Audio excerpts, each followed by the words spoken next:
ముక్కు పచ్చలారని చిన్నారులు, పాపం పుణ్యం ప్రపంచ మార్గం ఏమీ తెలియని చిన్నారులు. ఆ చిన్నారులకు ఇప్పుడు పెద్ద కష్టం వచ్చి పడింది. నిత్యం నరకం అనుభవిస్తున్నారు. ఏ పాపం చేయని ఆ చిన్నారులు నరకం అనుభవిస్తున్నారు. ఆ చిన్నారులిద్దరూ అంతు చిక్కని చర్మ వ్యాధితో బాధపడుతున్నారు. ఎన్ని ఆసుపత్రులు తిరిగినా లాభం లేకుండా పోయింది. అనంతపురం జిల్లా పామిడి పట్టణంలోని బ్రాహ్మణ వీధికి చెందిన అశోక్ కుమార్, శివలక్ష్మి దంపతుల కుమార్తెలు అశ్విని, రాణి అనే చిన్నారులు తీవ్రమైన చర్మ వ్యాధితో బాధపడుతున్నారు. ఇద్దరూ పుట్టిననాటి నుంచి తీవ్రమైన చర్మ వ్యాధితో తీవ్ర అవస్థలు పడుతూ వేదనతో బాధపడుతున్నారు. చిన్నారుల బాధను చూడలేక తల్లిదండ్రులు కన్నీరు మున్నీరవుతున్నారు. ఇద్దరు చిన్నారులకు చర్మ వ్యాధి సోకింది. ఇరువురికి తలపై నుంచి కింది కాలు వరకు తీవ్రమైన పుండ్లతో బాధపడుతున్నారు. ఎన్నో ఆసుపత్రులు తిరిగారు, కానీ ఫలితం లేకుండా పోయింది. అయితే హైదరాబాద్లోని ప్రైవేట్ ఆసుపత్రిలో జాయిన్ చేస్తే వ్యాధి నయమవుతుందని స్థానిక వైద్యులు చెప్పారు. అయితే దీనికి లక్షల రూపాయలు ఖర్చు అవుతుంది. దీనికి తమ స్తోమత సరిపోదని పిల్లల్ని ఇంటి దగ్గర ఉంచి తీవ్ర ఆవేదన చెందుతున్నారు ఆ తల్లిదండ్రులు. ఎవరైనా దాతలు ముందుకొస్తే పిల్లలకు మెరుగైన వైద్యం చేయిస్తామని ఆ తల్లిదండ్రులు చెబుతున్నారు.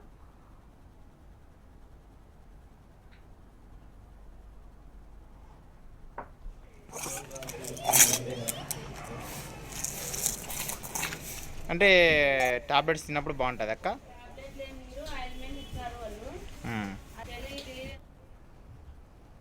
దీంతో పిల్లలకు తీవ్రంగా చర్మంపై పుండ్లు ఏర్పడి చర్మం పెచ్చులుగా ఊడిపోతోంది. దీంతో పిల్లలిద్దరూ తీవ్ర ఇబ్బందులు పడుతున్నారు. ఇదిలా ఉంటే మరోవైపు తండ్రి అశోక్ కుమార్ ద్విచక్ర వాహనం ప్రమాదం గురై కాలు విరగడంతో ఇంటి వద్దనే ఉన్నాడు. దీంతో కుటుంబ పరిస్థితి మరింత దారుణంగా తయారైంది. దీంతో పిల్లలను కూడా ఆసుపత్రులకు చూపించలేని పరిస్థితి నెలకొందని కన్నీటి పర్యంతమవుతున్నారు ఆ తల్లిదండ్రులు. దాతలు స్పందించి మా చిన్నారులను రక్షించేందుకు తగిన సహాయం అందించాలని తల్లిదండ్రులు కోరుతున్నారు. పిల్లలు ఇట్లా పుట్టినారు, ఎక్కడ చూపించినా బాగాలేదు.